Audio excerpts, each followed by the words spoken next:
Αυτό που έγινε στη Λεωφόρο δεν το βλέπεις ούτε μία φορά στη δεκαετία. 2 ομάδες στα όρια, 2 αποβολές, ισοφάριση στο 90 λεπτό και ένας Γιόβιτς που διέλυσε κάθε λογική. Αν νομίζεις ότι ξέρεις πώς τελειώνει ένα ντέρμπι, μην κλείσεις αυτό το βίντεο. Ό,τι έγινε εδώ θα σε αφήσει με το στόμα ανοιχτό. Το παιχνίδι ξεκίνησε με προσεκτικές κινήσεις από τις 2 ομάδες. Όμως η ΑΕΚ ήταν αυτή που χτύπησε πρώτη. Στο 16ο λεπτό, μια έξυπνη εκτέλεση φάουλ του Μάνταλου έβγαλε τον Ρώτα σε θέση σέντρας. Η μπάλα έφτασε στον Λούκα Γιόβιτς, ο οποίος με μια σκαστή κεφαλιά νίκησε τον Τραγκόφσκι για το 0-1. Ήταν το πρώτο σημάδι ότι ο Σέρβος Φορ θα είχε μια βραδιά που θα τη θυμάται για καιρό. Ο Παναθηναϊκός προσπάθησε να απαντήσει. Κέρδισε πέναλτι με τον Τετέ, αλλά ο Στρακόσα διάβασε σωστά τον Σβιντέρσκι και κράτησε το προβάδισμα της ΑΕΚ. Λίγο πριν τη λήξη του πρώτου μέρους, ο Γιόβιτς κέρδισε πέναλτι σε επαφή με τον Τούμπα. Η εκτέλεση?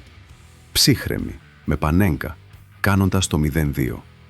Ήταν ένα καθοριστικό πλήγμα για τον Παναθηναϊκό που πήγε στα αποδυτήρια πίσω στο σκορ και με φανερή πίεση. Στο δεύτερο ημίχρονο, ο Παναθηναϊκός είδε την κατάσταση να δυσκολεύει κι άλλο. Στο 64, ο Τουμπά αποβλήθηκε για μαρκάρισμα στον Κατσίνοβιτς, αφήνοντας τους πράσινους με 10 παίκτες. Παρόλα αυτά, η ομάδα του Ράφα Μπενίτεθ δεν κατέρευσε. Στο 71ο λεπτό, ο Ζαρουρί πέρασε μια ιδανική σέντρα και ο Τετέ με κεφαλιά έδωσε νέα ζωή στο τριφύλι. Το 1-2 ξανά βάλε φωτιά στο παιχνίδι. Ο Παναθηναϊκός έψαξε την ισοφάριση που παραλίγο να έρθει νωρίτερα, όμως οι ευκαιρίες του Τσέριν και του Ντέσερς χάθηκαν για λίγο. Στο 85, η αριθμητική ισορροπία αποκαταστάθηκε όταν ο Ρασβάν Μαρίν είδε δεύτερη κίτρινη κάρτα για μαρκάρισμα στον Τζούριτσιτς. Και στο 90, ή που όλα έδειχναν ότι η ΑΕΚ θα κρατήσει τη νίκη, ήρθε η ψυχρολουσία. Ο Φίλιπ Τζούριτσιτς με άψογο τελείωμα έκανε το 2-2 και η Λεωφόρος πήρε φωτιά. Αλλά το ντέρμπι είχε ακόμη μία ανατροπή.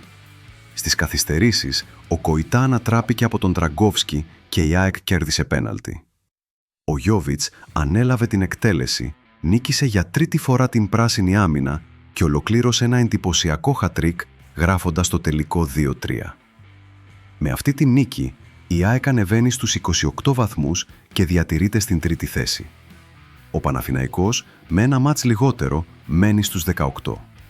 Κυρίως όμως, το παιχνίδι αυτό μένει ως η πρώτη νίκη της Ένωσης μετά από 9 διαδοχικές ήττες σε ντέρμπι πρωταθλήματος.